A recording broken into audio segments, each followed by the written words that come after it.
da getirdim. Ay üçlü dəstələri, kətan dəstələrim gəlib. Çox səviyyə bir şeylərdir də. Baxın bir dənə xahiş edirəm. Üstünün vetrovkası o qədər xoşuma gəlir. Ha bir də bu son zənci üçün uşaqlar axtarır bu üçlü dəstə.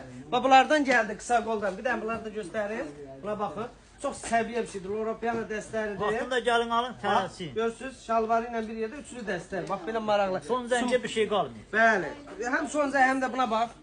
Bahalığa düşmən. Tələsin gəl. Çox qəşəng bir şey. Tabii üçlü dəstə koftasız adı, nə bilim, hər şey bir yerdə. Çox gözəl bir şeylər gətirmişəm həqiqətən. Dəstələrimiz hər cürəsi var, ikili, üçlü. Vitrovkalarımız 15 manatdan başlayır, şalvarlarımız 13 manatdan, 10 manatdan başlayır, koftalar 9 manatdan başlayır. Deməli neyiniz? Ha, makasindən 13 manat, o birisi makasindən 11 manat, amma belə qəşəng.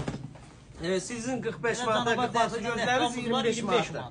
Hə? Canavar dərsindən var, 25 manata qoymuş. Ay sağ ol.